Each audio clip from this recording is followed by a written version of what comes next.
Okay students, question number 5 हेरौँ। log tan x त y भनेको f of x अनि f of x भनेको log tan x। तनी f of x को हेल्पले हामी के निकाल्छौं थाहै छ, f of x plus h निकाल्छौं। त यो हुन्छ log अनि tan x plus h। x मा प्लस h गरेपछि यता पनि x मा प्लस h गर्नु पर्यो अनि एंगल भित्र राख्ने ब्र्याकेटमा राख्ने x plus h। त्यसपछि हामी फर्मुला युज गर्छौं फ्रम फर्स्ट प्रिन्सिपल है। From first principle we get dy upon dx। त्यो आफै लेख्ने from first principle we get. अब म फर्मुला लेख्दैन है स्टुडेन्ट्स, कसरी डाइरेक्ट लेख्ने हेर। Limit h tends to 0। यहाँ के हुन्छ final value, this is the final value. त log tan x plus h, this is final value minus initial value, this is initial value, log tan x, log tan x। त मैले formula लेखिन, यो भन्दा अगाडिको सबै क्वेसन फर्मुला लेखेको छु, तिमीलाई याद भइसकेको होला। फर्मुला लेखे पनि हुन्छ। फर्मुला के हुन्छ, लिमिट h टेन्ड्स टु 0, यहाँनिर हुन्छ f of x plus h, यही त हो f of x plus h final value. Minus पछि के हुन्छ fx हुन्छ, fx भनेको initial value log tan x। And this is equation first. यसपछि हाम्रो के हुन्छ त सब्स्टिट्युसन प्रोग्राम हुन्छ हैन। लगलाई छोडेर लगसँग के छ इनिशियल भ्यालुमा tan x, त्यसलाई हामी के मान्छौं त z मान्छौं स्टुडेन्ट्स। त पुट गर्छौं यहाँनिर, put tan x equal to z अनि tan x प्लस h लाई के सपोज गर्ने, tan x प्लस h लाई सपोज गर्छौं z प्लस k। अनि यहाँबाट फेरि हामी k को भ्यालु निकाल्छौं। त k को भ्यालु जहिले पनि यो माइनस यो हुन्छ, tan x plus h minus tan x। k को भ्यालु z यता जान्छ, tan x plus h minus z भनेको tan x। अब यसपछि हेर स्टुडेन्ट्स, यदि मैले भनेको मैले गरेको सबै भिडियोहरु हेरेको छौ भने भन्दा अगाडिको तिमीलाई थाहा पाइसकेको होला कि यहाँनिर के गर्ने, दुईटा tan को बीचमा माइनस छ। यदि हेरेको छैन भने गएर हेर्ने है। यहाँनिर दुईटा मेथड छ, कि त sin अपन cos गर्नु पर्यो, sin अपन cos गर्नु पर्यो, एलसीएम लिनु पर्यो, एलसीएम लिएपछि एउटा फर्मुलामा जान्छ sin into cos b minus cos into sin b, sin a minus b को फर्मुलामा जान्छ। तर त्यो दुई तीनटा स्टेप बेकारमा किन लेख्ने, सिधै म एउटा फर्मुला युज गर्दिन्छु। यो भन्दा अगाडिको भिडियोमा मैले धेरै पटक भनिसके, tan a minus tan b, यो a हो स्टुडेन्ट्स। यहाँनिर हेर, यो छ नि यो हो a अनि यो जुन एंगल छ यसलाई b मान्छौं हामी। tan a minus tan b को फर्मुला हुन्छ sin a minus b। त a भनेको x plus h minus b भनेको x। अनि तल के हुन्छ त, तल हुन्छ cos a भनेको x plus h into cos b भनेको x हो। त फेरि म एकचोटि यसलाई फर्मुला रिभाइज गर्दिउँ। मैले धेरै पटक भनिसके, tan a minus tan b आयो भने, tan a minus tan b आयो भने यहाँनिर फर्मुला हुन्छ sin a minus b upon cos a into cos b, यो फर्मुला हो स्टुडेन्ट्स। तब यसपछि के त, यसपछि केही फाइदा हुन्छ त, x क्यान्सल स्टुडेन्ट्स, यो x क्यान्सल के भयो त sin h, यहाँनिर sin h अनि divide by cos x plus h into cos x, and this is the value of k। अनि त्यसपछि हामी के लेख्छौं थाहै छ, as h tends to 0 k tends to 0। त्यसपछि लेख्छौं from first equation tan x लाई के मानेको छौं z। त यहाँनिर हुन्छ log z अनि यहाँनिर हुन्छ log z plus k, this is z plus k। From equation first direct लेखौं। इक्वेसन फर्स्टबाट के आयो त, dy upon dx is equal to limit h tends to 0, यहाँ log z plus k अनि माइनस log z अनि divide by h। यसपछि के गर्ने थाहै छ तिमीहरूलाई, limit h tends to 0 log m minus log n, यो के हुन्छ त log m by n, clear. तल h, यसलाई हटाएर के लेख्छौं तल माथि यसरी k upon h। यसपछि के गर्छौं लिमिटलाई डिस्ट्रिब्युट गर्छौं स्टुडेन्ट्स, लिमिटलाई डिस्ट्रिब्युट गर्छौं भनेपछि equal to limit h tends to 0, लिमिटलाई डिस्ट्रिब्युट गर, लिमिट h टेन्ड्स टु 0 अनि यहाँ निर log z by z 1 plus k upon z, यहाँ निर हुन्छ k upon z divide by k, अनि फेरि यो लिमिट यहाँ निर आउँछ लिमिट h टेन्ड्स टु 0, यहाँ निर k upon h, अलिकति सर्टकटमा गरौँ, k को भ्यालु पनि राखिदिउँ है, k को भ्यालु राखिदिउँ। यसो गरौँ k को भ्यालु पछि राखौँला, नभए तिमीहरू कन्फ्युज भइहाल्छौ, हरेक स्टेप लेखौँ। ओके, k upon h, अनि यसपछि हामीले k को भ्यालु पुट गर्छौं त हैन, k को भ्यालु के छ त स्टुडेन्ट्स हेरौँ, इज इक्वल टु लिमिट, यो यसलाई हटाएर अब k टेन्ड्स टु 0 अनि log 1 plus k upon z, अनि यहाँ स्टुडेन्ट k by z छ, अब k को तल z थप्ने, यहाँ इन्टु z, यहाँ आऊ limit h tends to 0, k को भ्यालु यो राखिदेऊ, यो भ्यालु के छ त भ्यालु, यसलाई सर्टकटमा गरौँ अलिकति, यहाँ हेर k को value sin h by cos x plus s into cos s, यो जुन sin h छ नि हो त्यो sin h को तल यो h राख्ने हो, ठीक छ नि त। अलिकति साइड हेर्नु पहिला, sin h अनि यो पुरै सारौं cos x plus h into cos x, यो h मैले यहाँ निर साइडमा राखेको छु 1 upon h, k को भ्यालु यो पुट गरे मैले, ठीक छ। तलको h यहाँ निर 1 by h छ। अब यसपछि फर्मुला युज हुन्छ, कुन फर्मुला युज हुन्छ त हेरिहाल, is equal to log 1 plus x upon x, x tends to 0 भनेपछि 1 भयो, अनि यहाँ निर यो z बच्छ 1 upon z, ठीक छ। अनि लिमिट h टेन्ड्स टु 0, यसलाई र यसलाई सँगै लेख्ने, ठीक छ नि, 1 upon cos x plus h into cos x into sin h upon h, यो sin को लागि यो h बनेको हुन्छ के, जबसम्म तलको h हट्दैन नि लिमिट आउँदैन। कसैले भन्ला कि डाइरेक्ट यसको ठाउँमा 0 राखिदिउँ त, राखेर हेर न sin 0 0 तल यसले 0 दिन्छ, 0 by 0 इन्डिटरमिनेट फर्म, त्यही भएर यो दुटालाई सँगै राखेर हटाउनु पर्छ, sin थीटा by थीटा को लिमिट 1 हुन्छ भनेपछि यसपछि हाम्रो आन्सर आउँछ अब is equal to 1 by z, z को भ्यालु पुट गर्दियौ, what is the z, z कसलाई मानेका थियौ त हामीले, z भनेको tan x, z भनेको tan x, यो लिमिट हट्यो, अब 1 upon एउटा h यहाँ बाँकी रह्यो, यो 0 भइहाल्छ, cos x into cos x है, cos x into cos x, अनि sin theta by theta, theta tends to 0 is 1। अब यसपछि सिम्प्लिफाई गर्ने हो, कसरी सिम्प्लिफाई गर्ने त हेर, 1 upon tan भनेको के हुन्छ cot x, 1 upon tan भनेको cot x, अनि cot x भनेको के हो त cos x upon sin x into 1 by cos x into cos x, ठीक छ स्टुडेन्ट्स। अब यसपछि के लेख्न सक्छौं त, एउटा cos र एउटा cos क्यान्सल भयो, के बच्छ त यहाँ निर माथि 1 तल sin x into cos x, यसलाई एन्सर माने पनि फरक पर्दैन, this is the answer.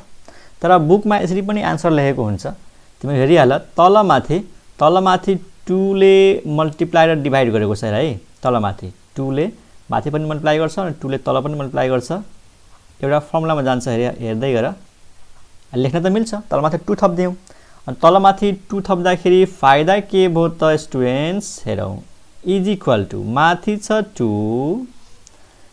2 sin a into cos a, sin 2a यो त फर्मुला हुन्छ sin 2x, यो x 2 sin x into cos x भनेको sin 2x, अनि 2 को 2 1 by sin भनेको थाहै छ cosec है, cosec 2x and that is answer.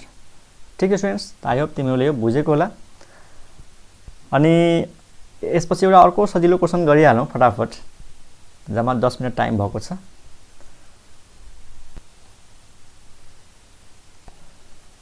Okay students, त यो सजिलो क्वेसन थियो हैन, 6 मार्क्समा सोध्छ, राम्रोसँग गर।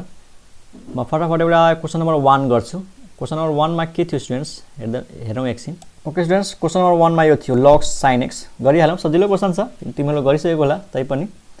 y भनेको के त f of x भनेको log sin x, अनि fx को हेल्पले के निकाल्छौँ त f of x plus h, त यहाँनिर log sin अनि x को सट्टामा के लेख्ने x plus h ब्राकेटमा राख्ने है।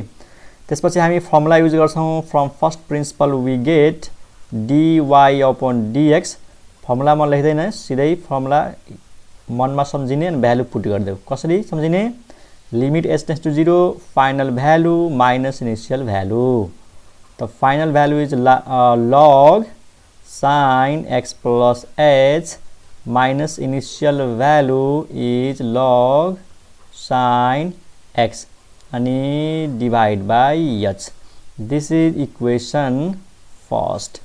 त्यसपछि हामीले सपोज गर्ने काम गर्छौँ, के सपोज गर्छौँ त यो लगसँग जुन sin x छ नि त्यसलाई पुट गर्छौँ स्टुडेन्ट्स, के पुट गर्ने, z इक्वल टु, खैर यसरी मान न sin x लाई के सपोज गर्छौँ z, र यो जुन अर्को साइन छ sin x प्लस h लाई के सपोज गर्छौँ त z प्लस k, यो मैले z लेखेको छु है, कहिलेकाहीँ z यस्तो लेख्छु, कहिलेकाहीँ यस्तो लेख्छु, एउटै कुरा हो, स्मल z क्यापिटल z है त। त यो sin x लाई z मान्छौँ र यो sin x प्लस h लाई z प्लस k मान्छौँ। त्यसपछि हामीले यो k को भ्यालु निकाल्छौँ students. What is the value of k, त sin x प्लस h है, sin x plus h minus z यतातिर आउँछ नि, माइनस z अनि z भनेको sin x। ठीक छ स्टुडेन्ट्स, यहाँनिर अब साइन आएको छ, त साइन आएपछि के गर्छौँ, sin c minus sin d को फर्मुला युज गर्छौँ। sin c minus sin d को फर्मुला थाहा हुनुपर्ने हो तिमीहरूलाई। sin c minus sin d को फर्मुला हुन्छ 2 cos c plus d, c भनेको x plus h plus d, d भनेको x, 2 cos c plus d by 2 अनि sin c माइनस d, त x plus h minus x by 2। ठीक छ, यो c यो d, sin c minus sin d, 2 cos c plus d by 2 मतलब x plus h plus x by 2, अनि अर्कोमा के हुन्छ sin है, sin x plus h, c minus d, त माइनस x बाई 2, अनि यसपछि केही क्यान्सल हुन्छ भने क्यान्सल गरौँ, केही क्यान्सल हुन्छ कि हुँदैन त 2 cos x प्लस x, यो भयो 2 into x plus h by 2, अनि यहाँनिर sin x क्यान्सल, यहाँनिर के आयो त h by 2 and this is the value of k। त्यसपछि हामी के लेख्छौँ थाहै छ, as h tends to 0, k tends to 0, अनि त्यसपछि लेख्छौँ फ्रम फर्स्ट इक्वेसनबाट हामी के लेख्छौँ त dy by dx, dy upon dx is equal to limit h tends to 0, याद गर लगसँग के थियो sin x प्लस h, अनि sin x प्लस h लाई के मान्यौ z प्लस k, अनि माइनस पछि थियो log sin x लाई के मान्यौ z, त यो भयो log z plus k minus log z upon h, यही त हो। एकचोटि कन्फर्म गरिहालौँ, यो हो log sin x plus h, x plus h, sin x plus h भनेको z प्लस k, त यहाँनिर भयो z plus k, log sin x भनेको z, त यहाँनिर भयो log z अपन h, भनेपछि यो आयो फ्रम फर्स्ट। अनि यसलाई हामी कसरी चेन्ज गर्छौँ तिमीहरूलाई थाहै छ, लिमिट h टेन्ड्स टु 0 लेखेर log m minus log n, log m by n z plus k upon z divide by k into k upon h. z plus k माथि तल चाहिँ यो z. अनि यसपछिको स्टेपमा हामी के गर्छौं त लिमिटलाई डिस्ट्रिब्युट गर्छौं. यो लिमिट यसको लागि हो, यही लिमिट यसको लागि हो भनेपछि अब के लेख्ने यसपछि students is equal to limit h tends to 0 log z by z1 plus k by z upon k into limit यहाँ लेखौं h tends to 0 अनि k upon h. Limit distribute भयो is equal to limit h tends to 0. यसपछि के यो h लाई हटाएर हामीले यहाँ अब के लेख्नु पर्यो हैन. लिमिट k tends to 0 यहाँ भयो log 1 plus k upon z. तल हेर स्टुडेन्ट्स k upon z चाहियो त k upon z into फेरि z. अनि यहाँ के गर्ने हेर limit h tends to 0 k को भ्यालु हामी के निकालेका थियौं त एकचोटी हेरौं. k को भ्यालु थियो 2 cos 2x plus h by 2 sin h by 2 है. यहाँ भ्यालु पुट गरौं. के थियो 2 cos 2x plus h by 2 अनि sin h by 2. यो त k को भ्यालु भयो. अनि तल के छ है यसको तल के छ त यहाँ छ h. क्लियर छ. k को value 2 cos 2x plus h by 2 अनि sin h by 2. अब यसपछिको स्टेप हेर स्टुडेन्ट्स. यसपछिको स्टेप log 1 plus x. यो भनेको x जस्तै हो. यो सबैलाई x मान्न सक्छौ त यो पनि x भइहाल्छ. त log 1 plus x by x अनि यहाँबाट x tends to 0 आउँछ. त यसको लिमिट कति भइहाल्छ 1 भइहाल्छ स्टुडेन्ट्स. त यो भयो 1 अनि यहाँ के बच्छ त z यहाँ लेख्नु पर्यो 1 by z. यहाँ आउ sin h by 2 यहाँ h छ. यो h लाई sin को तल राखेर h by 2 मिलाउनु पर्यो. त बाकी जस्ताको त्यस्तै सार्नु पर्यो. त limit h tends to 0 2 cos 2 into x plus h by 2 यो जस्ताको त्यस्तै सारे. अनि sin माथि लेख sin को एंगलमा के छ h by 2. तल हामीसँग h मात्रै छ. अब 2 त छैन भनेपछि थप्नु पर्यो. यहाँ 2 थप्नु पर्यो. h by 2 into 2.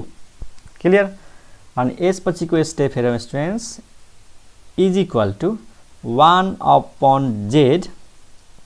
अब लिमिट युज गर्देऊ मतलब यो h tends to 0 लाई युज गर्देऊ. अब 2 cos 2 into x यो h भनेको 0 राखिदिने 2x plus 0 by 2 sin theta upon theta. यहाँबाट theta tends to 0 आउँछ. त यो भयो 1 अनि यो 2 त बच्छ. त्यो 2 भनेको 1 by 2 हो स्टुडेन्ट्स. यो 1 के सट्टामा sin theta by theta को लागि तल 2 बच्छ 1 upon 2. अनि यसपछि के आउँछ स्टुडेन्ट्स त्यसपछि हाम्रो आन्सर आउँछ इज इक्वल टु z को भ्यालु कति हो. z भनेको कसलाई मानेका थियौं sin x लाई. z भनेको sin x. यहाँ यो 2 र यो 2 क्यान्सल अनि यो 2 र यो 2 क्यान्सल. ठीक छ. भनेपछि के आयो त cos x आयो. cos x upon sin x के हुन्छ स्टुडेन्ट्स के हुन्छ tan x and that is answer. त log sin x को डेरिभेटिभ यस्तो हुन्छ tan x. sin नभएर cos भयो भने त्यसैगरी आन्सर निकाल्न सकिन्छ. ठीक छ स्टुडेन्ट्स. आई होप तिमीहरूले बुझेको होला. यो क्वेशन थियो हाम्रो यो sin x log sin x question थियो. ठीक छ. त्यसलाई राम्रोसँग हेर. नयाँ कुराहरु कमेन्टमा सोध्न सक्छौ. Okay bye. बाँकी क्वेशनहरु चाहिँ नेक्स्ट क्लासमा गरौँला.